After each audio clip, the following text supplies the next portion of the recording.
Hello दोस्तों, कैसे हो? आपका स्वागत है त्रिपान स्टडी सेंटर में। आज जो हम करने जा रहे हैं सोशल सर्टिफिकेशन यानी सामाजिक सत्तीकरण, काफ़ी महत्वपूर्ण है ये टॉपिक हर एक क्लास के बच्चों के लिए महत्वपूर्ण रहेगा। आज हम इसमें मीनिंग, टाइप्स, कैरेक्टरिस्टिक सारे विषय में विस्तार पूर्वक चर्चा करेंगे और हर एक पहलू पर जो है नज़र डालेंगे। इसमें देखा जाए तो ये हिंदी इंग्लिश दोनों ही माध्यम में आपके समक्ष रहेगा, तो ये काफ़ी महत्वपूर्ण रहेगा। ये पॉइंट व्यू रहेगा तो ये और भी काफ़ी महत्व रखेगा। यहाँ पर जो हम कर रहे हैं काफ़ी महत्वपूर्ण टॉपिक सोशल सर्टिफिकेशन यानी सामाजिक सत्तीकरण। सामाजिक सत्तीकरण काफ़ी महत्वपूर्ण टॉपिक है हर एक क्लास के बच्चों के लिए, क्योंकि ये हर जगह जो है महत्वपूर्ण अपना विशेषता बिखेरता है। देखा जाए तो इसी के अंतर्गत, सामाजिक सत्तीकरण के अंतर्गत हमारा जो यहाँ पर टॉपिक आया है इंट्रोडक्शन यानी परिचय। सबसे पहले तो हमें जानना पड़ेगा कि सामाजिक सत्तीकरण है क्या और हम किस बात पे यहाँ पर जो है डिस्कस कर रहे हैं। कहते हैं सभी समाजों में लोग अपनी उम्र, लिंग और व्यक्तिगत विशेषताओं के आधार पर एक दूसरे से भिन्न होते हैं। ये बात सही है कि सभी समाजों में, चाहे वो ह्यूमन समाज हो या एनिमल समाज हो या कहते कीड़े मकोड़े का, हर एक समाज में या इंसानों के डिफरेंट समाजों में हर जगह जो है उम्र, लिंग और व्यक्तिगत विशेषताओं के आधार पर वो एक दूसरे से भिन्न होती हैं और ये सच्चाई है। मानव समाज सजाति नहीं बल्कि विषमगामी है। मानव समाज जो है सहजाति नहीं बल्कि विषमांगी है। प्राकृतिक विभिन्नताओं के अलावा मनुष्य सामाजिक रूप से स्वीकृति मापदंडों के अनुसार भी विभेदित होते हैं। तो ये काफ़ी महत्वपूर्ण बात है कि मानव समाज सहजाति नहीं बल्कि विषमांगी है और प्राकृतिक विभिन्नताओं के अलावा मनुष्य सामाजिक रूप से स्वीकृति मापदंडों के अनुसार भी विभेदित होते हैं। तो ये काफ़ी महत्वपूर्ण बात है। उसके पश्चात हमारे समक्ष आया है सामाजिक सत्तीकरण संतुष्टि। ये काफ़ी महत्वपूर्ण है। सामाजिक सत्तीकरण संतुष्टि कहते हैं अगर सामाजिक रूप से विभेदित पुरुषों की स्थिति, शक्ति, आय आदि जैसे सामाजिक पुरस्कारों के आनंद के दृष्टिकोण से सामाजिक रूपों से असामान्य माना जाता है। यानी देखा जाए तो समाज में रहते हुए कोई भी पुरुष के लिए उसका स्थिति, शक्ति, आय ये काफ़ी महत्वपूर्ण माना जाता है। इससे सामाजिक असमानताएं कहा जा सकता है कि समाज में कोई व्यक्ति रह रहा है तो उसकी अलग स्थिति होगी, शक्ति होगी और आय होगी, और इसी रूप में जो है इनको विभेदित किया भी जाता है और ये सामान्य बात है। सामाजिक असमानताएं शब्द का तात्पर्य केवल सामाजिक रूप से निर्मित असमानताओं का अस्तित्व से है। देखिए, सामाजिक सत्तीकरण कहीं ना कहीं जो है इस बात की तरफ इशारा करता है कि समाज में जो असमानताएं हैं उसको उजागर करता है। हमारे समाज में देखा जाए तो हर एक समय या हर एक समय काल में बहुत से अंतर आपको देखने को मिला होगा। कभी जाति के अंतर्गत तो कभी अमीर गरीब के अंतर्गत, तो कभी कास्ट, तो कभी वर्ग, कभी वर्ण। तो ये काफ़ी अंतर हमें देखने को मिलता है और यही असमानताएं शब्द जो है ये असमानताओं को निर्मित करता है। यानी देखा जाए तो सामाजिक सत्तीकरण समाज में विद्यमान असमानताओं की तरफ जो है नज़र करता है। यदि आगे हम बात करें सामाजिक सत्तीकरण का अर्थ, तो काफ़ी महत्वपूर्ण रहेगा कि सामाजिक सत्तीकरण का क्या अर्थ है। तो ये काफ़ी महत्वपूर्ण है।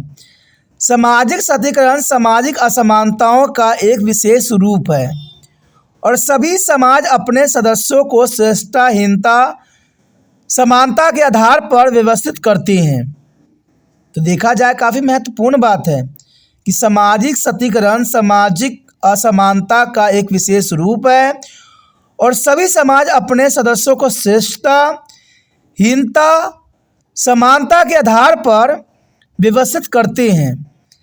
सत्तीकरण अंतःक्रियाएं या विभेदीकरण की एक प्रक्रिया है जिसके तहत कुछ लोग दूसरे की तुलना में उच्च रैंक पर आ जाते हैं। तो ये काफ़ी महत्वपूर्ण बात है कि सामाजिक सशक्तिकरण का अर्थ यही बताता है कि इसमें सदस्य के श्रेष्ठता, हीनता, असमानता और समानता के आधार पर व्यवस्थित किया जाता है। और सशक्तिकरण अंतःक्रिया या विभेदीकरण की एक प्रक्रिया है जिसके तहत कुछ लोग दूसरे की तुलना में उच्च रैंक पर आ जाते हैं। यानी समाज में जो मेहनत करता है उसको जो है उच्च से उच्च रैंक प्राप्त होता है। अगर दूसरे शब्दों में कहें तो जब व्यक्तियों और समूहों को सामाजिक पदों को असमानता के आधार पर स्थिति सत्रों के पदानुक्रम में मूल्यांकन के कुछ सामान्य रूप से स्वीकृति आधार के अनुसार रैंक किया जाता है। यानी जैसा आपका समाज में पद होगा, जैसे आप कार्य कीजिएगा वैसा ही आपको रैंक मिलेगा। कहते हैं अच्छे व्यक्ति को अच्छा रैंक मिलेगा, जो गुंडे होंगे उनको गुंडे का रैंक मिलेगा। यानी समाज में आप जैसा कीजिएगा वैसा ही आपको रैंक मिलेगा। जो सामाजिक सशक्तिकरण होता है और इसी को हम सामाजिक सशक्तिकरण कहते हैं। जो समाज में हमें रैंक मिलता है, जो हमें पोजीशन मिलता है, जो सम्मान मिलता है, वही सामाजिक सशक्तिकरण कहलाता है।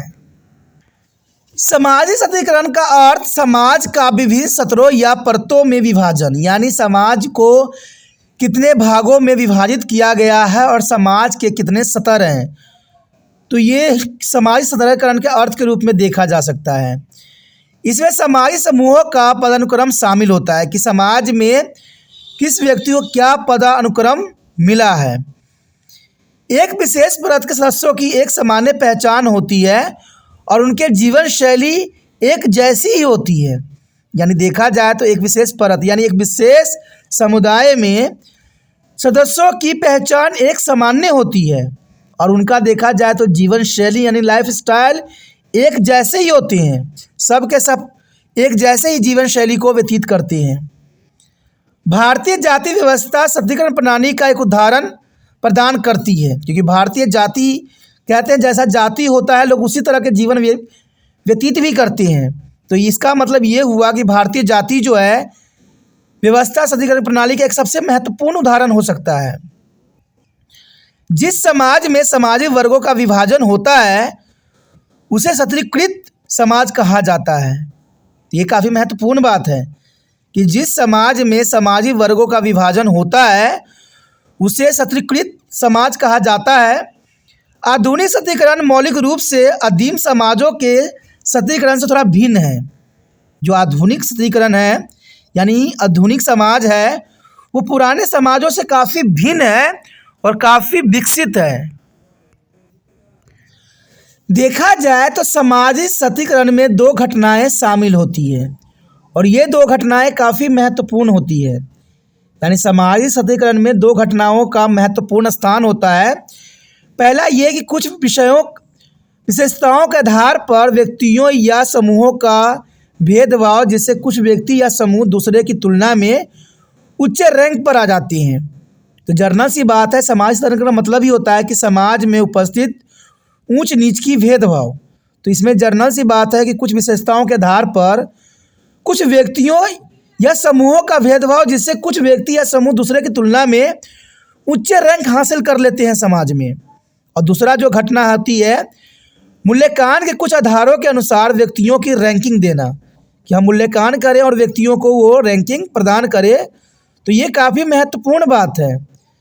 अगर आगे हम देखें, समाजशास्त्री न केवल सामाजिक मतभेदों को तथ्यों से चिंतित हैं बल्कि उनके समाज मूल्यांकन से भी चिंतित है। समाजशास्त्रियों का यहाँ पर बहुत महत्वपूर्ण रोल है और ये चिंतित है कि सामाजिक सशक्तिकरण में जो ऊंच नीच की भेदभाव होती है, जो रैंकिंग दी जाती है, वो मूल्यांकन के तरीकों से चिंतित है।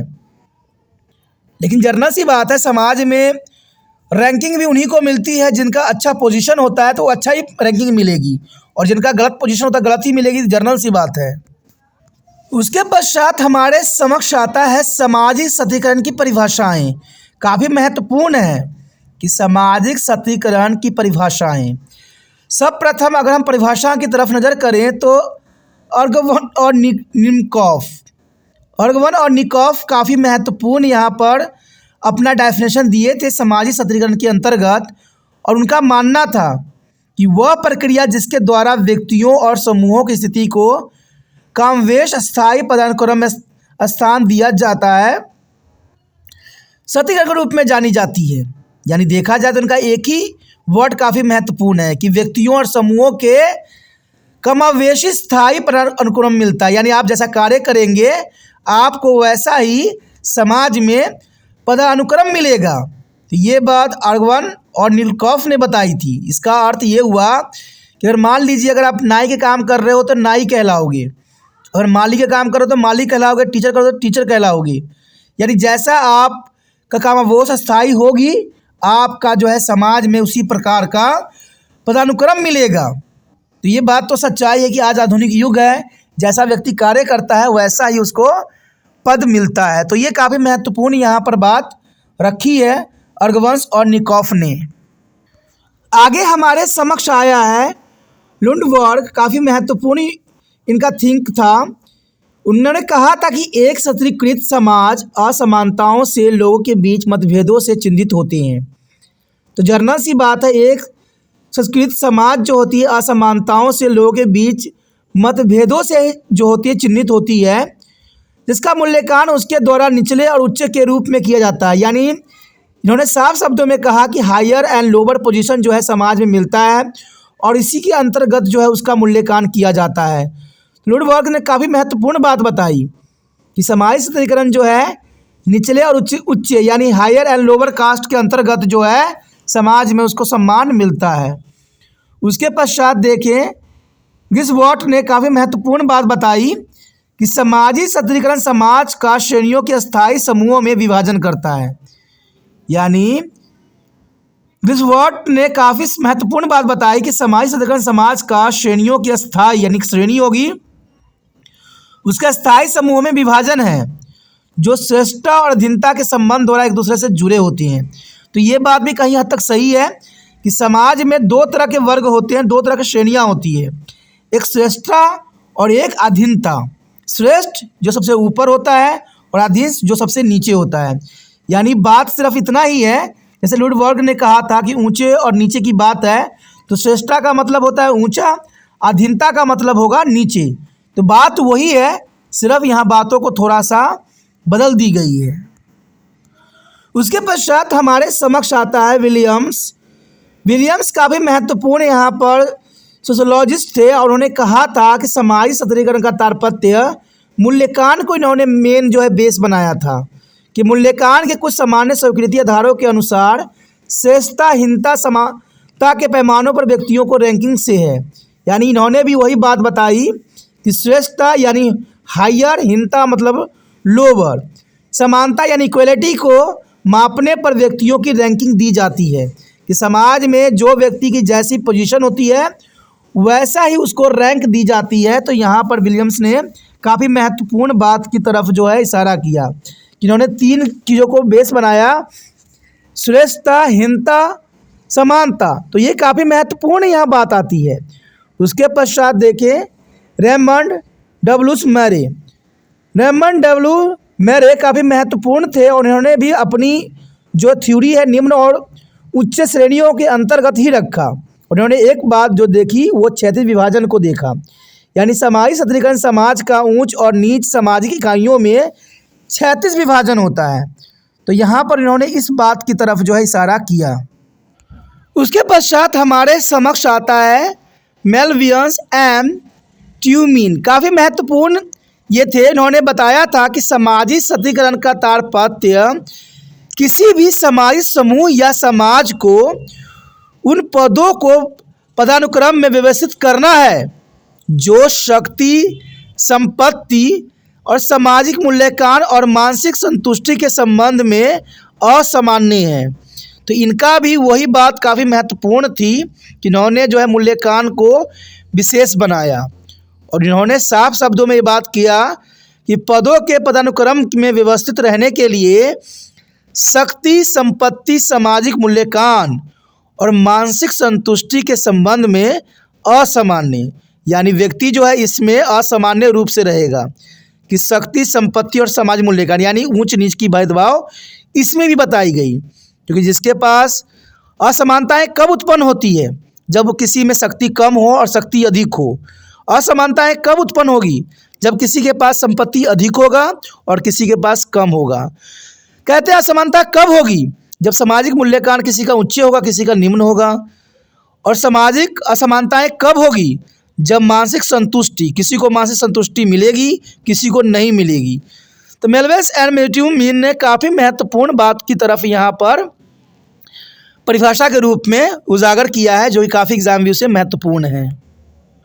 उसके पश्चात हमारे समक्ष आता है सामाजिक सशक्तिकरण की उत्पत्ति। देखिए, सामाजिक सशक्तिकरण की उत्पत्ति के विषय में जानना काफ़ी दिलचस्प रहेगा कि सामाजिक सशक्तिकरण की उत्पत्ति क्यों हुआ। यहाँ पर तिरपान स्टडी सेंटर आपको हर एक पॉइंट पे विस्तार पूर्वक चर्चा करेगा और बताएगा, समझाएगा। ये टॉपिक हर जगह महत्वपूर्ण रहेंगे, चाहे आपको असेसमेंट बनाना हो, चाहे आपको बड़े क्लासों में समझना हो, चाहे जानना हो। तो यहाँ पर बहुत आसान तरीक़ों से तिरपान स्टडी सेंटर समझा रहा है, जो कि आपके लिए महत्वपूर्ण रहेगा। और भी वीडियो अगर देखना चाहते हो तो सब्सक्राइब जरूर करके रखना। अगर हम अगले पॉइंट पे तरफ बात करें तो सामाजिक सशक्तिकरण की उत्पत्ति। सशक्तिकरण की उत्पत्ति के संबंध में अनेक मत दिए गए हैं। सशक्तिकरण की उत्पत्ति के संबंध में बहुत से मत हैं और मत भी काफ़ी महत्वपूर्ण हैं। पहला मत तो यहाँ पर डेविस के अनुसार, डेविस ने बोला था कि सामाजिक सशक्तिकरण सामाजिक व्यवस्था की क्रियात्मक अवस्थाओं के कारण अस्तित्व में आया है। यानी जो इन्होंने बोला, डेविस ने काफ़ी महत्वपूर्ण बात बताई कि सामाजिक सशक्तिकरण की सामाजिक व्यवस्था की कार्यात्मक अवस्था के कारण अस्तित्व में आया। यानी जब कार्यात्मक यानी फंक्शनल थी, तब जाके सामाजिक सशक्तिकरण की उत्पत्ति हुई। काफ़ी महत्वपूर्ण है। आगे देखें तो प्रोफेसर सर्किन ने सामाजिक सशक्तिकरण के मुख्य रूप से पर्यावरणीय परिस्थितियों में विरासत मिले अंतर के लिए जिम्मेदार ठहराया। यानी प्रोफेसर सेरिकोन ने इस बात की तरफ उजागर किया कि सामाजिक सशक्तिकरण को मुख्य रूप से पर्यावरणीय परिस्थितियों में भी विरासत में मिले अंतर के लिए जिम्मेदार ठहराया गया कि अगर पर्यावरण जैसा हमें बनाएगा, हम उसी प्रकार ढलेंगे और उसी प्रकार हमारा समाज में जो है सामाजिकरण की उत्पत्ति होगी। तो देखा जाए तो प्रोफेसर सेरिकिन ने भी काफ़ी महत्वपूर्ण बात यहाँ बताने की कोशिश की है। उसके पश्चात आता है कार्ल मार्क्स। कार्ल मार्क्स काफ़ी महत्वपूर्ण यहाँ पर है। उन्होंने कहा था कि सामाजिक कारक विभिन्न सामाजिक सत्रों यानी सामाजिक सशक्तिकरण के उद्भव के लिए जिम्मेदार है। यानी देखा जाए तो काफ़ी महत्वपूर्ण बात है कि सामाजिक कारक विभिन्न सामाजिक सत्रों यानी सामाजिक सशक्तिकरण के उद्भव के लिए जिम्मेदार है। गुमलेविस और अन्य ने तर्क दिया है कि सामाजिक सशक्तिकरण की उत्पत्ति एक समूह द्वारा दूसरे समूह के विजय में पाई जाती है। देखिए, सबकी अपनी अपनी विचारधारा है और सभी विचारधारा में बहुत ही हमें अन्य भाषा से हो रहे हैं कि बहुत से डेफिनेशन जो है अलग टाइप के हैं। इसमें कोई दो राय नहीं है, क्योंकि सबके अपने तर्क हैं, सबके अपने वितर्क हैं। हम किसी को गलत कहना हमारे लिए सही नहीं है। यहाँ पर गुमलेवियोस ने भी काफ़ी महत्वपूर्ण बात बता दी कि सामाजिक सशक्तिकरण की उत्पत्ति एक समूह द्वारा दूसरे समूह के विजय में पाई जाती है। जनरल सी बात है, एक समूह का विघटन होगा तो दूसरे समूह का जो है उज्ज्वल होगा, यानी ऊंच नीच इसमें भी देखने को मिलेगा। जो ऊंच रहेगा वो प्रगति में रहेगा, जो नीच रहेगा वो खत्म हो जाएगा। तो सबकी अपनी अपनी यहाँ विचारधारा है। उसी प्रकार स्पेगलर्स के अनुसार इन्होंने बोला था कि सामाजिक सशक्तिकरण का अभाव पर आधारित है, जो तब निर्मित होती है जब समाज कार्य और शक्तियों संदर्भ में सकारात्मक अंतर करता है। तो ये बात भी काफ़ी महत्वपूर्ण बात है कि सामाजिक सशक्तिकरण दो कारणों से उत्पन्न होती है, एक कार्य और एक शक्ति के संदर्भ में सकारात्मक अंतर के कारण ये उत्पन्न होती है। तो देखा जाए तो काफ़ी महत्वपूर्ण डेफिनेशन है। इवन देखिए तो असमानताओं के साथ नस्लीय मतभेद भी सशक्तिकरण की ओर ले जाते हैं। तो ये भी काफ़ी महत्वपूर्ण बात है कि असमानताओं के साथ नस्लीय मतभेद, हमें पता है कि नस्लीय मतभेद तो शुरू से रही है, इसलिए समाज में ऊंच नीच यानी हायर एंड लोअर कास्ट की जो हमेशा जो है समस्या बनी रही है। इसलिए समाज में देखा जाए तो इसकी उत्पत्ति कहीं ना कहीं असमानताओं के साथ नस्लीय मतभेद भी सशक्तिकरण की उत्पत्ति के सबसे बड़ा जिम्मेवार कारक बन सकता है। और सामाजिक सशक्तिकरण के अंतर्गत हमारा अगला पॉइंट जो आया है काफ़ी महत्वपूर्ण है, और हमारा पॉइंट है सामाजिक सत्रीकरण के प्रकार। देखिए, सामाजिक सत्रीकरण का प्रकार जानना हमारे लिए काफ़ी महत्वपूर्ण रहेगा और इम्पोर्टेंट भी रहेगा एग्जाम व्यू से। तो सामाजिक सत्रीकरण के अंतर्गत से प्रकार की अगर बात करें तो सामाजिक सत्रीकरण विभिन्न सिद्धांतों पर आधारित होती है। सामाजिक सत्रीकरण जो है विभिन्न सिद्धांतों पर आधारित होती है। अंततः हम विभिन्न प्रकार के सत्रीकरण पाते हैं। समाज में हमें कई प्रकार के सत्रीकरण देखने को मिल सकता है। सत्रीकरण के मुख्य प्रकार की बात करें तो जाति, कक्षा, संपदा और गुलामी, यानी ये चार जो है काफ़ी महत्वपूर्ण है। सत्रीकरण के प्रमुख प्रकार जो आपके समक्ष है जाति, कक्षा यानी क्लास, संपदा और गुलामी। सत्रीकरण ये चार ही प्रकार से बने हुए हैं और ये काफ़ी महत्वपूर्ण है। अब इसके बारे में एक के बाद एक हम जो है इन्फॉर्मेशन प्राप्त करेंगे और सारे जानकारी आपके समक्ष रखेंगे। तो चलिए देखते हैं सर्वप्रथम जाति के बारे में कि जाति जो है हमें क्या बताती है। तो जाति की अगर हम बात करें तो कहते हैं जाति एक वंशागत अंतर्विवाहित समाज समूह है, यानी एक ये वंशानुगत है, यानी वंशों से आधारित है और यह अंतर्विवाहित समाज समूह का एक रूप है जिसमें किसी व्यक्ति के रैंक और उसके साथ जुड़े अधिकार और दायित्व उसे किसी विशेष समूह में जन्म के आधार पर निर्धारित होती है। यानी आप जिस जाति में जन्म लोगे आपका वही चीज़ जो है निर्धारित होती है। यानी देखा जाए तो जाति एक वंशागत है और ये अंतर्विवाहित भी है और इसमें जो रैंक हमें मिलती है वो हमें जन्म के आधार पर मिलता है। आप जिस जाति में जन्म लोगे आपको उसी जाति का जो है रैंक मिलेगा जो आपके जीवन साथ चलेगा। जैसे उदाहरण के तौर पे हम देखें तो ब्राह्मण, क्षत्रिय, वैश्य, क्षूद्र जाति ये एक जाति थी और ये काफ़ी महत्वपूर्ण बात भी है कि इंसान को जन्म के आधार पर उसको ब्राह्मण की जाति मिलती है, क्षत्रिय की जाति मिलती है, वैश्य, क्षूद्र ये जन्म पे आधारित थी। तो देखा जाए जाति व्यवस्था जो थी वो वंशागत थी और अंतर्विवाहित थी। इसमें ब्राह्मण, क्षत्रिय, वैश्य और क्षूद्र का जाति का जो है रूप था उस समय। आगे हम क्लास की बात करें, कक्षा की, तो कहते हैं आधुनिक समाज में वर्ग के आधार पर वर्ग सत्रीकरण के प्रमुख रहे हैं। यानी आधुनिक समाज में हम देखें तो आज ना तो कहते हैं जन्म पे आधारित होती है न ही जात पात पे होती है। आज जिसको जैसा समाज में रुतबा है उसी प्रकार से उसका जीवन सतर भी है। समाज जो है देखा जाए समाज वर्ग के आधार पर वर्ग सत्रीकरण प्रमुख रहा है और इसमें किसी व्यक्ति की स्थिति बहुत हद तक उपलब्धि और उसके पास मौजूद जन्मजात विशेषताओं और धन का लाभ उठाने की उसकी क्षमता पर निर्भर करती है। यानी देखा जाए तो आधुनिक समाज में कहते हैं उसके पास मौजूदा विशेषता जो होती है धन लाभ के ऊपर डिपेंड करती है कि उसके पास कितना धन लाभ है, कितने उसके पास धन है। धन के अंतर्गत वो अमीर गरीब जो है वर्गों में बंटता है। कहते हैं अगर वो क्षुद्र जाति का भी है लेकिन उसके पास धन है तो आज के समाज में वो अपर कास्ट में आएगा। अगर वो ब्राह्मण, कहते हैं उच्च जाति ब्राह्मण का भी है, अगर उसके पास धन दौलत नहीं है तो वो निम्न यानी जो है लोअर कास्ट में आएगा। तो देखा जाए तो ये काफ़ी महत्वपूर्ण है। आधुनिक समाज जो है बहुत हद तक उसकी उपलब्धियों पर डिपेंड करता है, उसके पास मौजूदा जन्मजात विशेषताओं और धन के लाभ उठाने की क्षमता पर निर्भर करती है। तो ये आधुनिक समाज की एक सबसे महत्वपूर्ण विशेषता देखी जा सकती है। उसके पश्चात आता है संपदा। देखा जाए तो संपदा काफ़ी महत्वपूर्ण है। मध्य युगीन यूरोप की संपत्ति प्रणाली जो है सत्रीकरण की एक और प्रणाली प्रदान करती है जिसमें जन्म के साथ साथ धन और संपत्ति पर भी अधिक जोर दिया जाता है और प्रत्येक संपत्ति का एक राज्य होता था।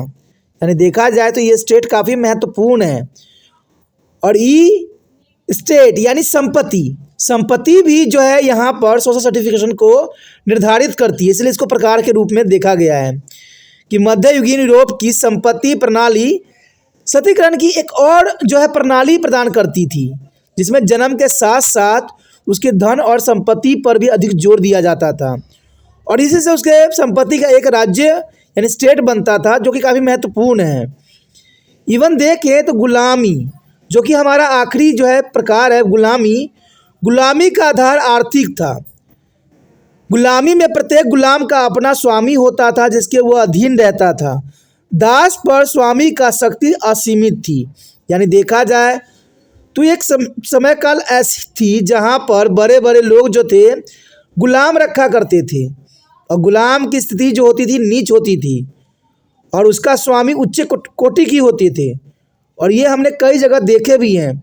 हमारे देश में भी देखा जाए तो गुलाम शासकों की एक बहुत बड़ा इतिहास रहा है। उसमें सभी के सभी जो शासक बेशकली बने, लेकिन वो कहीं ना कहीं गुलामी यानी जो है स्लैब जो है से संबंध रखते थे। यानी देखा जाए तो उनको किसी न किसी राजा ने खरीदा था, और खरीदने के बाद जो है उनको प्रशिक्षण देके उन्हें सम्राट का जो है दर्जा दिया गया था। तो हमारे भारत में भी जो है गुलाम के आधार पर आर्थिक था, और गुलाम के प्रत्येक गुलाम अपना जो है स्वामी के अंतर्गत कार्य करता था, अधीन था, और इसका जो है राजा के रूप में भी देखी जाती थी। तो गुलाम का शासक का जो देखा जाए तो भारत में एक बहुत लंबा इतिहास रहा है। और दास प्रथा जो है वो हमेशा से चलती आ रही है। देखिए, दास प्रथा पहले भी थी और आज भी है, सिर्फ इसका जो है रूप बदल गया है, लेकिन कहते हैं आज भी वो चीज़ें मौजूद हमारे समाज में बेखूबी है। तो इसमें कोई दो राय नहीं है। आगे जो हमारे समक्ष आया है काफ़ी महत्वपूर्ण है, सामाजिक सतीकरण के लक्षण। सामाजिक सतीकरण के लक्षण काफ़ी महत्वपूर्ण है। देखा जाए अगर हम प्रमुख विद्वानों द्वारा दी गई विभिन्न परिभाषाओं का विश्लेषण के आधार पर सामाजिक सतीकरण की प्रमुख विशेषता हम यहाँ पर दे सकते हैं। तो ये काफ़ी महत्वपूर्ण है कि सामाजिक सतीकरण के लक्षण प्रमुख विद्वानों द्वारा दी गई परिभाषाओं के अंतर्गत हम यहाँ पर एनालाइज कर सकते हैं। और देखा जाए तो ये विशेषताएं काफ़ी महत्वपूर्ण हैं। और हमारे समक्ष जो पहली विशेषता आई है ये काफ़ी महत्वपूर्ण है, और विशेषता ये बताती है कि सामाजिक सतीकरण की सार्वभौमिक है। यानी सामाजिक सतीकरण जो है सार्वभौमिक है। इस संसार में कोई भी ऐसा समाज नहीं है जो सतीकरण से मुक्त हो।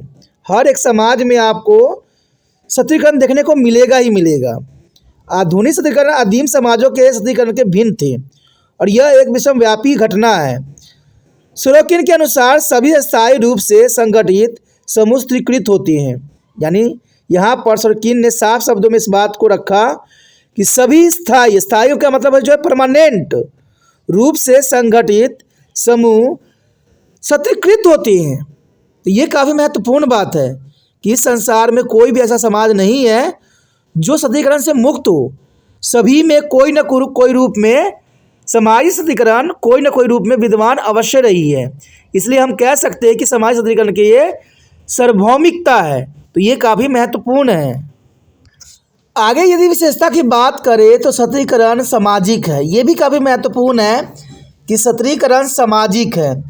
यह सच है कि जैविक गुण किसी भी श्रेष्ठता और हीनता का निर्धारित नहीं करती है।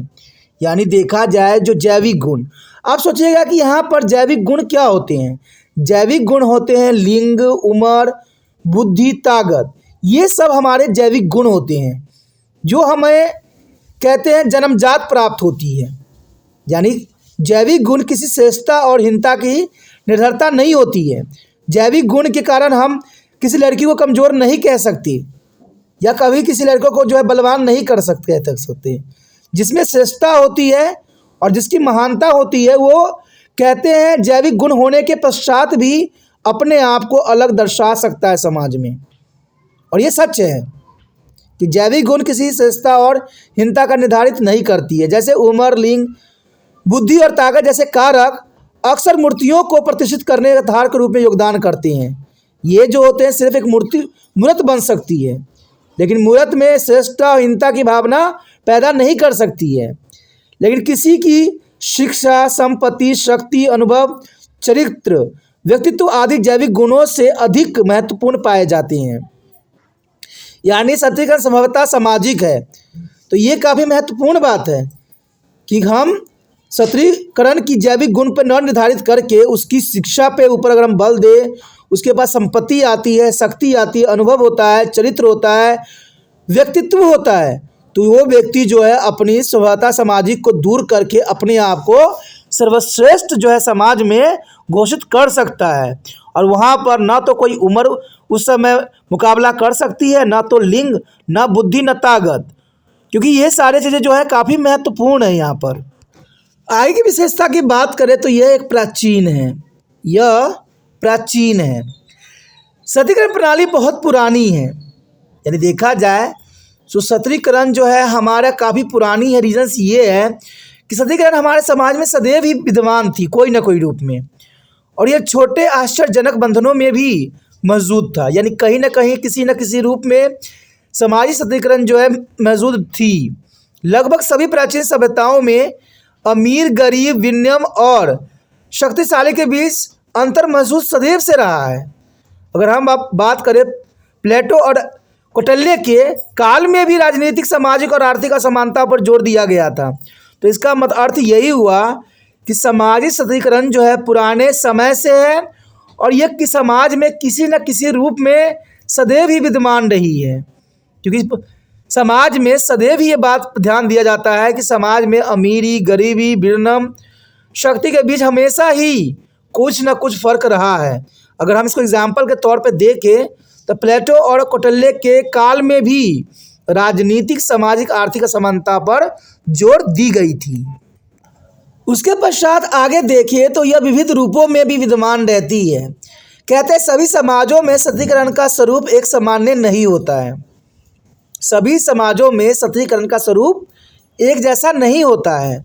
आधुनिक विश्व में जाति, वर्ग, संपत्ति, संस्कृतिकरण के सामान्य रूप थे। यानी आधुनिक विश्व में हम देखें तो आज वर्ग, जाति, संपत्ति सत्रीकरण के सामान्य रूप है। भारत में जाति के रूप में एक विशेष प्रकार का सत्रीकरण पाया जाता है। देखा जाए तो प्राचीन आर्य जो है 4 वर्गों में विभाजित किए थे, यानी देखा जाए तो समाज सत्रीकरण को 4 वर्गों में बांटने का श्रेय प्राचीन आर्य को जाता है। और प्राचीन आर्य ने इसको जो है ब्राह्मण, क्षत्रिय, वैश्य, शूद्र में विभक्त किया था। आपको पता ही होगा कि ब्राह्मण, क्षत्रिय, वैश्य, शूद्र ये वर्ण थे, और वर्ण देने का श्रेय जो जाता है आर्यों को जाता है। आर्यों ने समाज को जो है इन 4 वर्णों में विभक्त कर दिया था, ब्राह्मण, क्षत्रिय, वैश्य, शूद्र। प्राचीन यूनानियों को स्वतंत्र लोगों को दासों में विभाजित किया गया था, और जो प्राचीन यूनानी थे उन्होंने 2 भागों में विभक्त किया था, एक स्वतंत्र लोग के रूप में और एक दासों के रूप में विभाजित किया था।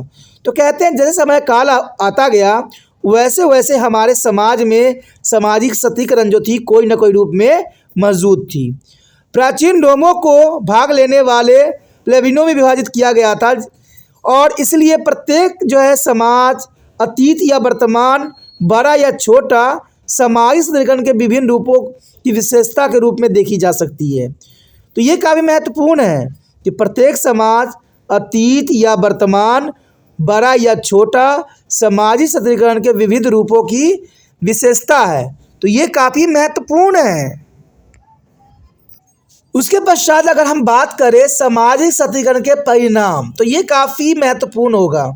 सामाजिक सत्रीकरण का परिणाम, सामाजिक सत्रीकरण के 2 महत्वपूर्ण परिणाम हैं। एक है जीवन की संभावनाएं। सामाजिक सत्रीकरण के 2 महत्वपूर्ण परिणाम है, एक है जीवन की संभावनाएं और दूसरा है जीवन शैली। यानी पहला लाइफ चांस, दूसरा लाइफ स्टाइल। यानी जीवन की संभावनाएं काफ़ी महत्वपूर्ण रखता है, और जीवन शैली तो और भी महत्वपूर्ण रखता है, क्योंकि आज सामाजिक सत्रीकरण जो पाया जाता है हमारे समाज में वो कहीं ना कहीं जीवन शैली पर आधारित होती है। एक वर्ग प्रणाली न केवल व्यक्तियों की जीवन संभावनाओं की बल्कि उनकी जीवन शैली को भी काफ़ी प्रभावित करती है, और ये काफ़ी महत्वपूर्ण बात यहाँ पर आता है। एक वर्ग के सदस्य की सामाजिक संभावनाएं सामान्य होती है, यानी एक वर्ग है तो उनमें जितने भी सदस्य हैं उनकी सामाजिक संभावनाएं यानी चांस सामान्य बने रहते हैं। लेकिन प्रत्येक समाज में सामाजिक संभावनाएं भिन्न भिन्न होती है। देखिए, एक सदस्य की सामाजिक संभावनाएं सामान्य रहेगी, लेकिन समाज में, प्रत्येक समाज में सामाजिक संभावनाएं अलग अलग क्षेत्रों में अलग अलग होगी। इसमें जीवित रहने और अच्छे शारीरिक और मानसिक स्वास्थ्य की संभावना बनी रहती है। इवन देखें तो शिक्षा के अवसर भी रहेगा, न्याय प्राप्त करने की संभावना भी रहेगा, वैवाहिक संघर्ष भी रहेंगे, अलगवाद भी देखा जाएगा और तलाक आदि शामिल भी होंगे। तो ये संभावनाएं हैं कि एक समाज में बहुत सी विभिन्नताएं भी हो सकती है और इसमें महत्वपूर्ण बात होती है शारीर मानसिक स्वास्थ्य की संभावनाएं, शिक्षा के अवसर, न्याय प्राप्त करने की संभावना, वैवाहिक संघर्ष, अलगवाद की भावना, तलाक आदि शामिल होते हैं।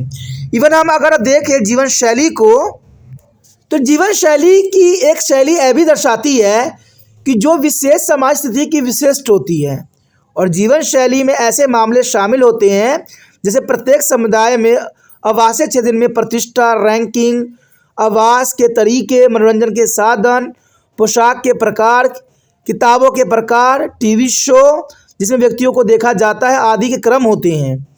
जीवन शैली के एक उप संस्कृति के रूप में भी देखा जा सकता है, यानी जीवन शैली को हम उप संस्कृति के रूप में भी देख सकते हैं जिसमें आमतौर पर साझा समग्र संस्कृति के ढांचे के भीतर एक परत दूसरे परत से भिन्न होती है, यानी एक चीज़ जो होता है दूसरे से काफ़ी भिन्न नज़र आता है। तो ये जीवन शैली है। जीवन शैली में मुख्य बातें रैंकिंग, आवास के तरीके, मनोरंजन के साधन, पोशाक के प्रकार, किताब के प्रकार, टीवी शो जिसमें व्यक्ति को देखा जाता है आदि क्रम सम्मिलित होते हैं। तो ये सब जीवन शैली है जो काफ़ी महत्वपूर्ण है। समाजी सशक्तिकरण के अंतर्गत हमारा अगला पॉइंट जो आया है काफ़ी महत्वपूर्ण है और हमारा पॉइंट है समाजी सशक्तिकरण और सामाजिक गतिशीलता। कहते हैं देखा जाए तो समाजी सशक्तिकरण और सामाजिक गतिशीलता काफ़ी महत्वपूर्ण रखता है।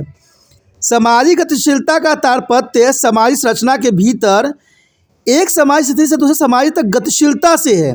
देखिए इस गतिशीलता का यहाँ अर्थ यही है कि एक समाज संरचना के भीतर एक समाज स्थिति से दूसरे समाज स्थिति को पहुँचना, यानी गति से पहुँचना, चाहे वो लोअर से उच्च में हो या उच्च से लोअर में हो। इसका अर्थ ये हुआ कि समाज स्थिति में परिवर्तन, यानी जो आपको सामाजिक स्थिति मिली है उसमें जो है परिवर्तन को यहाँ दर्शा रहा है। यानी सामाजिक गतिशीलता जो है सामाजिक स्थिति में परिवर्तन को दर्शाता है। सभी समाज सामाजिक गतिशीलता के लिए कुछ अवसर प्रदान जरूर करते हैं, यानी देखा जाए तो हर एक समाज में हर एक व्यक्ति को अपने अवसर प्रदान किया जाता है कि वो उच्च से निम्न में या निम्न से उच्च में जाने के लिए वो तैयार रहें और इसके लिए उनको कर्म करने पड़ते हैं। तो यहाँ काफ़ी महत्वपूर्ण बात है कि सभी समाज में सामाजिक गतिशीलता के लिए कुछ अवसर जरूर प्रदान किए जाते हैं, सभी को एक मौका जरूर दिए जाते हैं, लेकिन समाज एक दूसरे से उस हद तक भिन्न होते हैं जिसमें व्यक्ति एक वर्ग या स्थिति के सदस्य से दूसरे में जा सकता है। तो ये काफ़ी महत्वपूर्ण बात यहाँ आता है कि समाज जो है एक दूसरे से कई हद तक अलग अलग होते हैं, जिसमें व्यक्ति एक वर्ग या एक स्थिति से दूसरे समाज में जा सकते हैं। तो काफ़ी महत्वपूर्ण यहाँ पर बात आता है इस बात के लिए। ऐसा कहा जा सकता है कि सामाजिक गतिशीलता की मात्रा जितनी अधिक होगी वर्ग संरचना उतनी ही अधिक खुली होगी। तो ये काफ़ी महत्वपूर्ण बात है कि सामाजिक गतिशीलता की मात्रा जितनी अधिक होगी वर्ग संरचना उतनी ही अधिक खुली हुई होगी। समाज संरचना के सापेक्ष खुलेपन और सुनिश्चित करने में सामाजिक गतिशीलता की अवधारणा का मौलिक तत्व है। सामाजिक गतिशीलता की प्राकृतिक रूप, दिशा और परिणाम सामाजिक गतिशीलता की प्राकृतिक और प्रकार पर निर्भर करता है। समाज रचना के अपेक्षा खुलेपन का पता लगाने के लिए समाजशास्त्री सामाजिक गतिशीलता का अध्ययन करती हैं। तो यहाँ पर देखा जाए तो सामाजिक गतिशीलता काफ़ी महत्व रखता है और सामाजिक गतिशीलता जो है यहाँ पर समाज रचना की अपेक्षा खुलेपन को सुनिश्चित करता है। सामाजिक गतिशीलता की प्राकृतिक रूप, दिशा और परिणाम सामाजिक सशक्तिकरण की प्राकृतिक और प्रकार पर निर्भर करता है। तो ये काफ़ी महत्वपूर्ण यह बात है जिसको आपको नोट करना चाहिए कि सामाजिक गतिशीलता की प्राकृतिक जो होती है उसका रूप, दिशा और परिणाम सामाजिक सशक्तिकरण के प्राकृतिक और प्रकार पर निर्भर करता है। समाज संरचना के अपेक्षा खुलेपन का पता लगाने के लिए समाजशास्त्री सामाजिक गतिशीलता का अध्ययन समय समय पर करते रहते हैं। जो भी समूह अपने स्तर में सुधार करता है उसकी समाज स्थिति में भी सुधार होगा। देखिए ये बात तो कई हद तक सही है कि जो समूह अपने स्तर में सुधार करेगा उसकी समाज स्थिति में भी काफ़ी सुधार देखने को मिलेगा। लेकिन समाज गतिशीलता की दर सभी देशों में एक सामान्य नहीं होता है। तो ये भी बात महत्वपूर्ण है कि समाज गतिशीलता की दर सभी देशों में एक समान नहीं होती है। यह समय समय पर एक समाज से दूसरे समाज में भिन्न नज़र आती है। यानी एक समाज से दूसरे समाज में ये काफ़ी विभिन्न नज़र आती है। भारत में गतिशीलता की दर स्वाभाविक रूप से कम है। भारत में देखा जाए तो गतिशीलता यानी सामाजिक स्तर की गतिशीलता की दर स्वाभाविक रूप से बहुत ही कम है, क्योंकि भारत, आपको पता ही होगा कि भारत कृषि प्रमुख व्यवसाय है, क्योंकि भारत कृषि प्रधान देश है और इसका प्रमुख कृषि व्यवसाय है और दुनिया के अन्य देशों की तुलना में जाति व्यवस्था की निरंतरता है। तो ये काफ़ी महत्वपूर्ण है कि भारत में जाति प्रथा है और भारत कृषि प्रधान देश है, इसलिए भारत में देखा जाए तो गतिशीलता की दर स्वाभाविक रूप से बहुत ही कम है। उसके पश्चात आता है सामाजिक गतिशीलता के प्रकार। देखिए काफ़ी महत्वपूर्ण है सामाजिक गतिशीलता के प्रकार। सामाजिक सदरीकरण में तीन दिशाओं में होती है। जैसे हमने गति की बात किया था, सामाजिक सदरीकरण में जो ये गति देखी गई हो 3 दिशा में होती है और ये हम गतिशीलता के प्रकार के अंतर्गत भी देख सकते हैं। देखा जाए जो गति होती है निम्न से उच्च की ओर होती है, यानी निम्न जाति से उच्च जो स्टेटस तक, और उच्च स्टेटस से निम्न स्टेटस तक जाती है। यानी देखा जाए तो निम्न से उच्च, उच्च से निम्न। और एक ऐसा स्थिति भी होता है जहाँ पर सामान्य स्तर पर 2 स्थिति के बीच में होता है, यानी दोनों स्थिति के बीच में हम बिलोंग करते हैं, जिसे हम मिडिल क्लास कहते हैं। तो ये काफ़ी महत्वपूर्ण यह गतिशीलता है।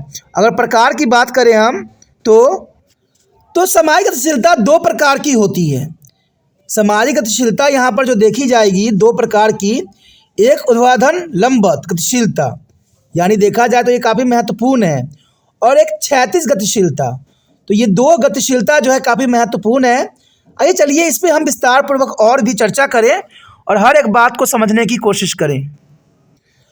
तो प्रथम जो यहाँ गतिशीलता की बात कर रहे हैं वो है ऊर्ध्वाधर यानी लंबवत गतिशीलता। ये काफ़ी महत्वपूर्ण है।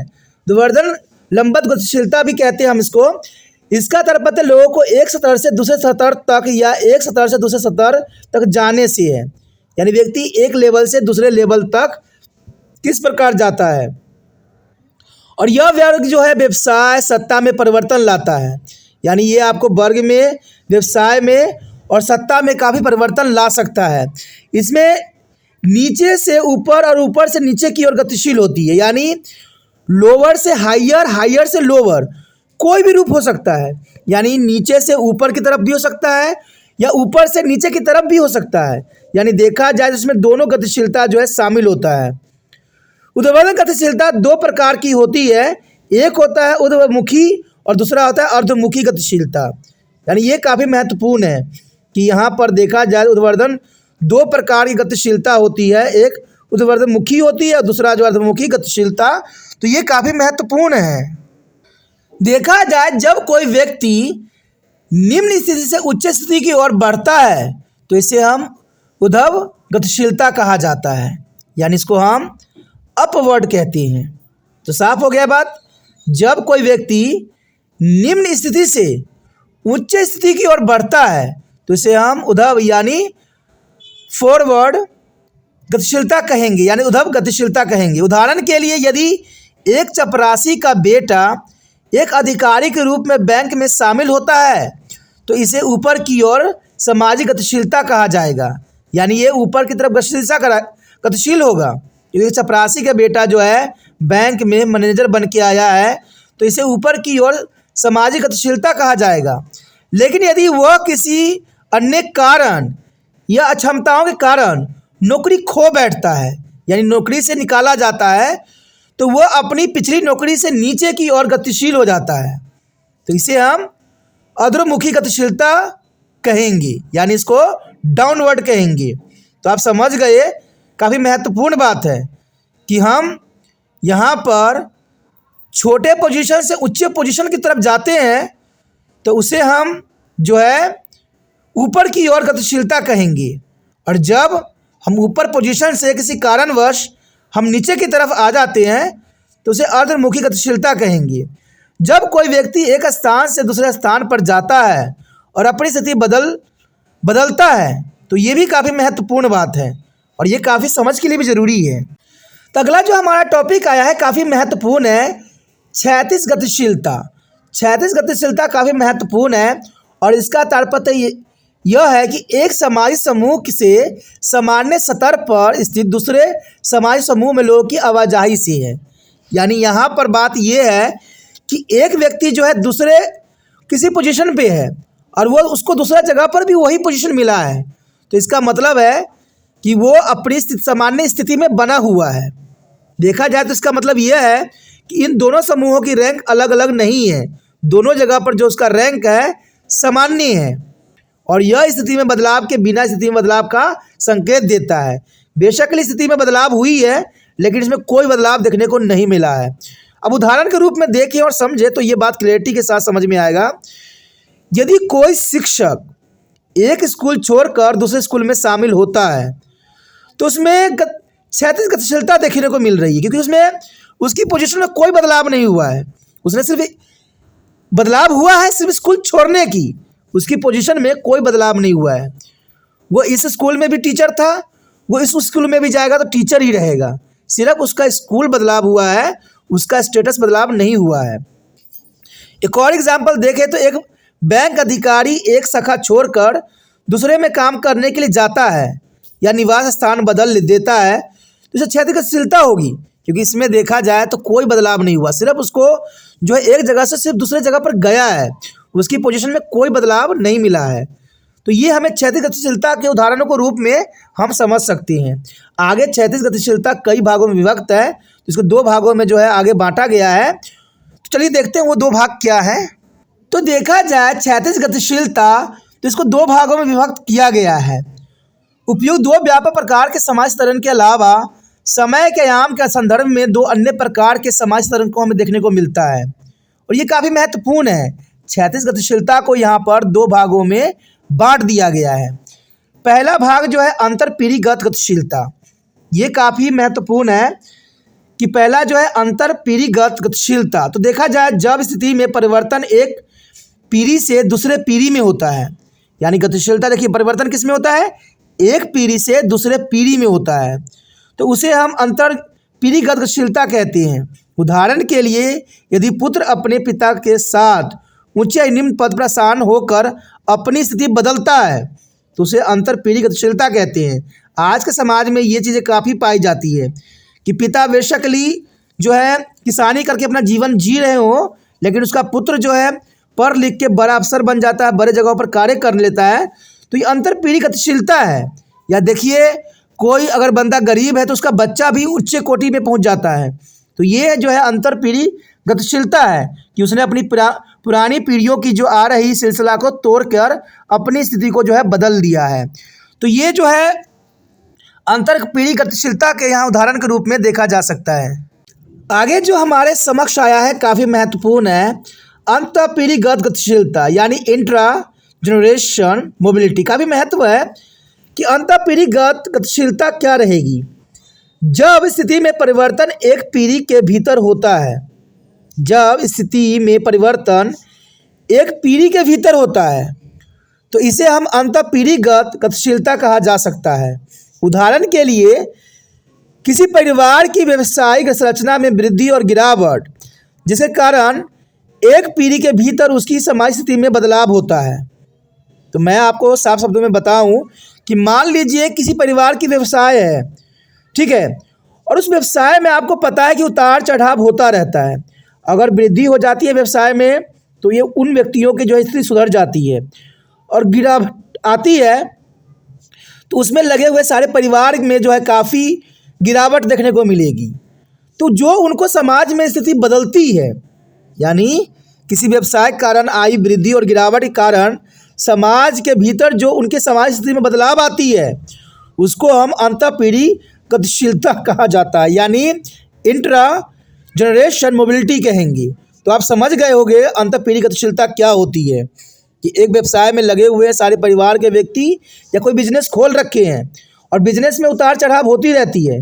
और बिजनेस में तो आपको पता है अगर बिजनेस अच्छा चला गया तो रंक भी राजा बन जाता है, अगर अच्छा ना गया तो राजा भी रंक बन जाता है। तो इसके कारण जो है समाज में उसकी स्थिति भी बदल जाती है। अमीर लोग जो है गरीब क्षेत्र में जाकर आप रहने लग जाते हैं। तो ये सारी जो बदलाव होती है वो अंतःपीढ़ीगत गतिशीलता के कारण होती है, यानी इंट्रा जनरेशन मोबिलिटी के कारण होती है। सामाजिक सशक्तिकरण के अंतर्गत हमारा अगला पॉइंट जो आया है काफ़ी महत्वपूर्ण है, और ये पॉइंट है सशक्तिकरण और जाति। देखिए, सशक्तिकरण और जाति काफ़ी महत्वपूर्ण बात यहाँ रखता है।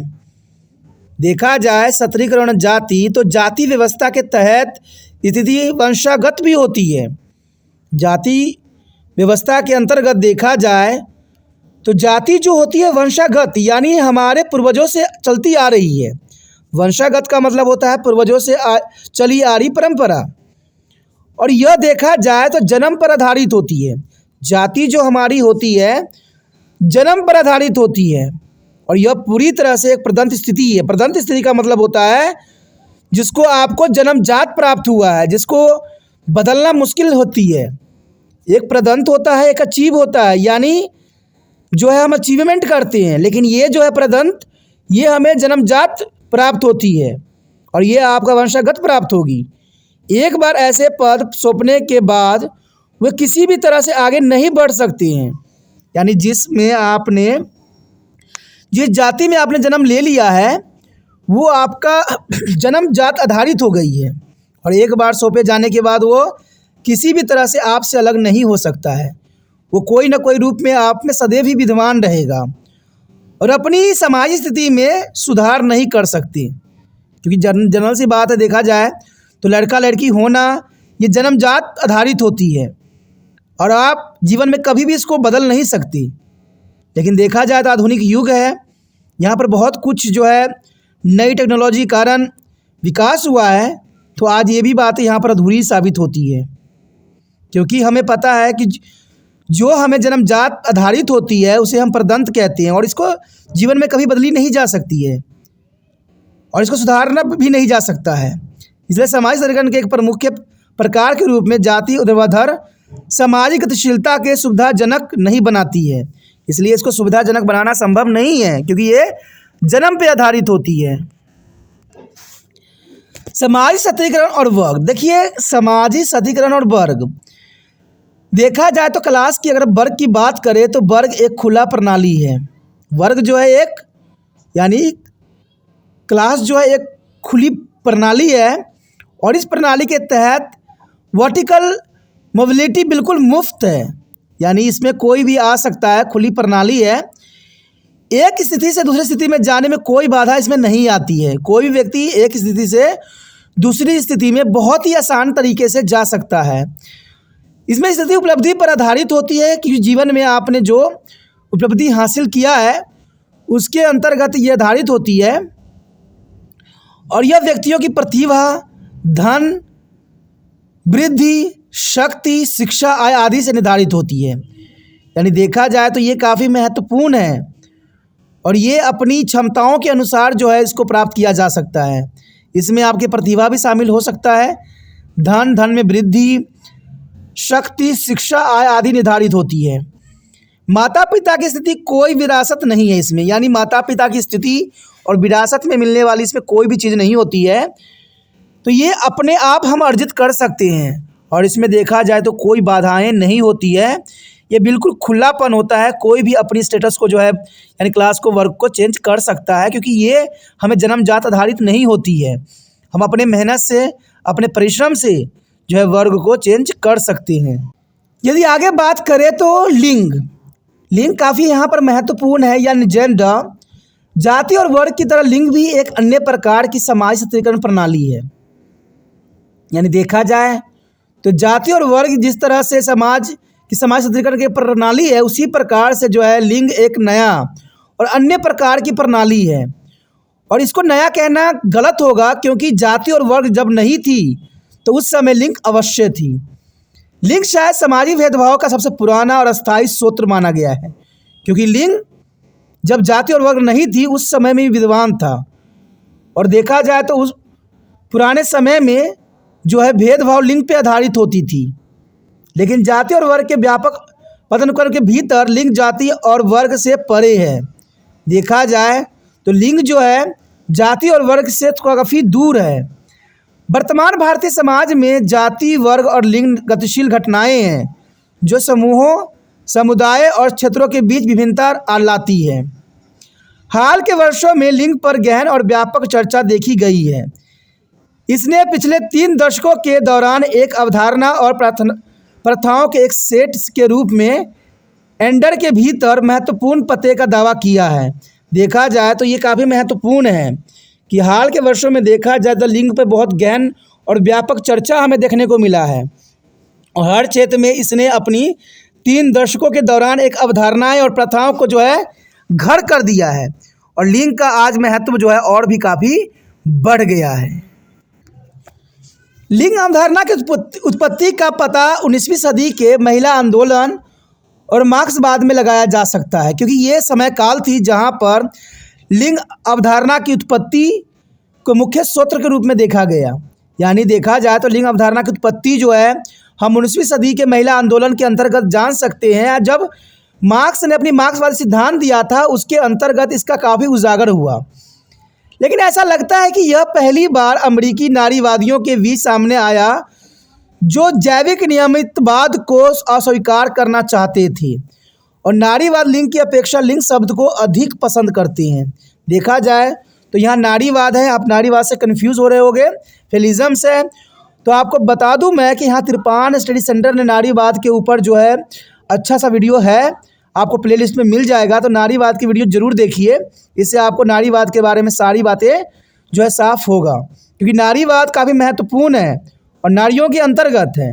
नारीवाद लिंग की अपेक्षा लिंग शब्द को अधिक पसंद करते हैं, क्योंकि नारीवाद कहने से गलत है। लिंग में दोनों शब्द आ जाती हैं, स्त्री और पुरुष दोनों को ही लिंग के अंतर्गत देखा जा सकता है। लेकिन अगर हम नारीवाद कहते हैं तो नारीवाद जो है एक तरह का जो है उपेक्षा की जाती है, जिसको जो नारी है वो स्वीकार नहीं करती है। तो ये काफ़ी महत्वपूर्ण है। लेकिन लिंग शब्द का अर्थ सेक्स से कहीं अधिक है और सेक्स से कहीं अधिक समावेशी भी है। यह जैविक रूप से निर्धारित होने के बजाय सामाजिक रूप से निर्मित श्रेणी है। पुरुष का लिंग पुल्लिंग होता है और स्त्री का लिंग स्त्रीलिंग होता है। तो आपको पता ही होगा कि यहाँ पर लिंग का अर्थ दोनों ही होते हैं। अगर हम देखें तो पुरुष का लिंग पुल्लिंग होता है और स्त्री का लिंग स्त्रीलिंग होता है। तो इसलिए लिंग जो शब्द यहाँ पर बताई गई है वो दोनों के लिए जो है काफ़ी महत्वपूर्ण बात बताती है और इसमें जो है भेदभाव भी नहीं दिखाती, क्योंकि लिंग दोनों के लिए होता है। क्योंकि हम जानते हैं अगर हम स्त्री की बात कर रहे हैं तो स्त्रीलिंग कहेंगे, अगर पुरुषों के बारे में बात कर रहे हैं तो पुल्लिंग कहेंगे। लेकिन लिंग जो है दोनों सेक्स को जो है रिप्रेजेंट करता है। तो काफ़ी महत्वपूर्ण बात यहाँ पर दिखाया गया है। लिंग को अगर हम देखें तो लिंग ना तो कोई पुरुष और ना ही कोई महिला, केवल यौन संबंध रखती है। यानी देखा जाए तो यह लिंग को काफ़ी महत्वपूर्ण परिभाषा मिला है कि लिंग ना तो कोई पुरुष के लिए है और ना ही कोई महिला, इसमें सिर्फ केवल यौन संबंध रखते हैं। लिंग का तात्पर्य सिर्फ ये होता है कि सामाजिक रूप से ये निर्मित है और सांस्कृतिक रूप से निर्धारित भूमिका से है जो पुरुष और महिलाएं अपने दैनिक जीवन में निभाते हैं। यानी लिंग का मतलब सिर्फ यहाँ पर इतना ही देखा जा सकता है कि पुरुष एवं महिलाएं जो हैं अपने दैनिक जीवन में जो कार्य करते हैं, जिस रूप से करते हैं, वो पुरुष और महिलाओं के रूप में परिभाषित करता है। लिंग नारीवादियों द्वारा उपयोग किए जाने वाले सबसे शक्तिशाली और महत्वपूर्ण और अत्यधिक उपयोगी विश्लेषणात्मक अवधारणा थी। नारीवादियों ने लिंग को जो है काफ़ी पसंद किया था और लिंग ही शब्द का जो है उन्होंने उपयोग भी किया, जो कि काफ़ी महत्वपूर्ण था। यह सामाजिक आरोप एक सामाजिक सांस्कृतिक निर्माण का मामला है और पुरुष और महिलाओं के बीच मौजूदा असमानताओं का गहन विश्लेषण प्रदान करता है। यह लैंगिक अंतर के सामाजिक सत्याकरण को संदर्भित करता है और नारीवादी साहित्य में लिंग एक मूल्य मुक्त अवधारणा नहीं है, बल्कि एक मूल्य आधारित शब्द है और इसने नए आयाम प्राप्त कर लिए हैं और यह विश्लेषण के लिए एक वैचारिक उपकरण है और इसका उपयोग पुरुषों और महिलाओं के बीच असमानता के विभिन्न सृजनात्मक संबंधों को उजागर करने के लिए किया जाता है। देखा जाए तो पुरुषों और महिलाओं के बीच सामाजिक रूप से निर्मित मतभेद हैं। यानी यहाँ पर बात साफ कर देता है कि लैंगिक अंतर को समाजतांत्रण के संदर्भ में किया गया है, जिसमें देखा जाए तो नारीवाद साहित्य में भी लिंग का एक मूल्य अवधारणा नहीं है। यानी नारीवाद साहित्य अगर आप पढ़ोगे तो उसमें आपको पता चलेगा कि नारीवाद साहित्य में लिंग एक मूल्य मुक्त अवधारणा नहीं है, बल्कि एक मूल्य आधारित शब्द है। सिर्फ इसको शब्दों के रूप में यहाँ पर मान्यता मिली है और इसका उपयोग पुरुष और महिला दोनों की असमानताओं के संचार संबंधों को उजागर करने के लिए किया जाता है। क्योंकि अगर आप लिंग की बात कर रहे हो तो इसमें ना तो पुरुष होते हैं ना महिलाएं होती हैं, दोनों के दोनों मौजूद होते हैं इसमें। यानी इसमें पुरुष भी होते हैं और महिलाएं भी होते हैं, किसी एक के लिए इसका जो उपयोग नहीं किया जा सकता। क्योंकि हमने समझा है कि लिंग का मतलब तभी लिंग सार्थक होता है जब वहाँ पर पुल्लिंग लगा दिया जाता है या स्त्रीलिंग लगा दिया जाता है। पुरुष और महिलाओं के बीच सामाजिक रूप से निर्मित मतभेद और संबंध समय समय पर जो है स्थान स्थान पर बने रहते हैं। तो ये काफ़ी महत्वपूर्ण बात है कि पुरुषों और महिलाओं के बीच सामाजिक रूप से जो बात निर्मित होती है, जो मतभेद होती है, उसका संबंध समय समय पर और स्थान स्थान पर अलग होती है। तो ये तो जर्नल सी बात है, जहाँ पर आप जाओगे, जहाँ पर रहोगे, उसी प्रकार से आपको जो है संबंध प्राप्त होंगे। और यही संबंध जो है इसकी बात को उजागर भी करता है, जो काफ़ी महत्वपूर्ण है। लिंग को महिलाओं और पुरुषों के बीच तथा महिलाओं और पुरुषों के विभिन्न समूहों के बीच संबंधों के समाज निर्माण के रूप में परिभाषित किया गया है। तो ये काफ़ी महत्वपूर्ण यहाँ पर लाइन आ गया है कि लिंग को महिलाओं और पुरुषों के बीच, एक महिलाओं और पुरुषों के विभिन्न समूहों के बीच संबंध को समाज निर्माण के रूप में परिभाषित किया गया है। नारीवाद लिंग को पुरुष या महिला होने की समाज संस्कृति अभिव्यक्त मानती हैं। तो नारीवाद का अपना इसमें विचारधारा है और नारीवाद जो है लिंग शब्द का ही जो उपयोग करती हैं, क्योंकि लिंग शब्द का उपयोग करने से पुरुष या महिला होने की समाज संस्कृति अभिव्यक्त माने जाते हैं, जो काफ़ी महत्वपूर्ण है। अब इसी बात को बहुत से जो है समाजशास्त्रियों ने अपने अपने विचार रखे हैं। तो चलिए समाजशास्त्रियों के विचार सुने लिंग के अंतर्गत। तो लिंग के अंतर्गत जो है समाजशास्त्र ने क्या कहा है, चलिए देखते हैं।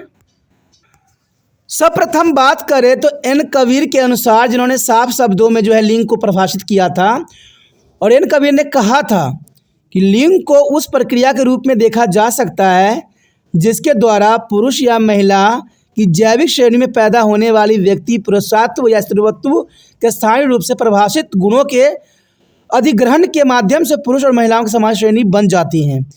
यानी इन्होंने जो है साफ शब्दों में इस बात कहा है, गुणों को महत्व दिया है कि गुणों के अंतर्गत ही जो है एक पुरुष पुरुष कहलाएगा, एक महिला महिला कहलाएगी, क्योंकि गुण ही मेन होती हैं, क्योंकि ये जैविक श्रेणी में पैदा होने वाले व्यक्तियों को लिए बताई गई है। यानी बायोलॉजिकल जो होते हैं उन महिलाओं और पुरुषों में जो है पुरुषत्व और स्त्रीत्व की स्थानीय रूप में परिभाषित गुणों के आधार पर किया गया है। पुरुष होगा तो पुरुष की तरह व्यवहार करेगा, स्त्री होगा तो स्त्री की तरह व्यवहार करेगा, क्योंकि ये एक जैविक श्रेणी के अंतर्गत देखा जा सकता है, जैविक गुण हैं। तो ये एन कबीर ने कहा था और ये इसके माध्यम से पुरुष और महिलाओं के सामाजिक श्रेणियों में बन जाते हैं, ये साफ शब्दों में यहाँ पर एन कबीर ने कहा था। उसके पश्चात देखें तो ए मैक्सफील्ड के अनुसार, ए मैक्सफील्ड ने भी अपनी बातों को यहाँ पर सार्थक सिद्ध किया लिंग के अंतर्गत। उन्होंने कहा कि लिंग को एक ऐसी धारणा के रूप में परिभाषित किया जा सकता है जो रूपरेखाओं का एक सेट प्रदान करती है। जरना सी बात है, लिंग जो होती है हमें एक जो है रूपरेखा हमें सेट प्रदान करती है, जिसके भीतर सामाजिक और वैचारिक निर्माण और लिंगों के बीच मतभेदों को प्रतिनिधित्व समझा जाता है। यानी इसमें देखा जाए तो लिंग के बीच जो है मतभेद जो उत्पन्न होती है उसको सामाजिक और वैचारिक निर्माण को यहाँ महत्व दिया गया है। तो यहाँ पर जो है ए मैक्सफील्ड ने काफ़ी महत्वपूर्ण बात की तरफ उजागर किया है लिंग के अंतर्गत। यदि आगे हम बात करें तो काफ़ी महत्वपूर्ण है ILO के अनुसार। ILO ने काफ़ी महत्वपूर्ण परिभाषा यहाँ पर दिया था। आप सोचिएगा कि ILO क्या है। दोस्तों ILO जो है काफ़ी महत्वपूर्ण संस्था है और इसे हम अंतर्राष्ट्रीय श्रम संगठन भी कह सकते हैं। यानी इसको देखा जाए तो इंटरनेशनल लेबर ऑर्गेनाइजेशन है जो काफ़ी महत्वपूर्ण है, और इसने भी अपना जो है यहाँ पर मत रखा था। अंतर्राष्ट्रीय श्रम संगठन ने साफ शब्दों में लिंग के प्रति ये बात कही थी कि लिंग का तात्पर्य पुरुषों और महिलाओं के बीच सामाजिक मतभेदों और संबंध से है। यानी अंतर्राष्ट्रीय श्रम संगठन ने साफ शब्दों में इस बात को रखा कि लिंग का तात्पर्य पुरुषों और महिलाओं के बीच सामाजिक मतभेदों और संबंधों से है, जो सीखे जाते हैं, जो समाज और संस्कृतियों के बीच व्यापक रूप से भिन्न होते हैं और समय के साथ बदलते रहते हैं। तो बात तो सही है, यहाँ पर इंटरनेशनल लेबर ऑर्गेनाइजेशन ने साफ शब्दों में बात रखी है कि लिंग का तात्पर्य पुरुषों और महिलाओं के बीच सामाजिक मतभेदों और संबंधों से हैं, जो सीखे जाते हैं, जो समाज और संस्कृति के बीच व्यापक रूप से भिन्न होते हैं और समय के साथ बदलते रहते हैं। आगे जो अंतर्राष्ट्रीय श्रम संगठन यानी इंटरनेशनल लेबर ऑर्गेनाइजेशन ने बात कही कि इस प्रकार लिंग में शक्ति संरचना और आर्थिक संबंध शामिल होंगे।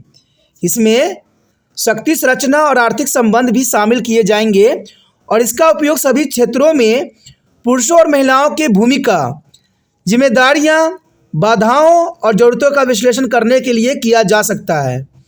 इसमें महिलाओं और पुरुषों के बीच सामाजिक विभाजन, संस्कृति भेद शामिल होते हैं और यह प्रत्येक समाज में, संस्थाओं में और प्रथाओं के आकार देने में महत्वपूर्ण भूमिका निभाते हैं।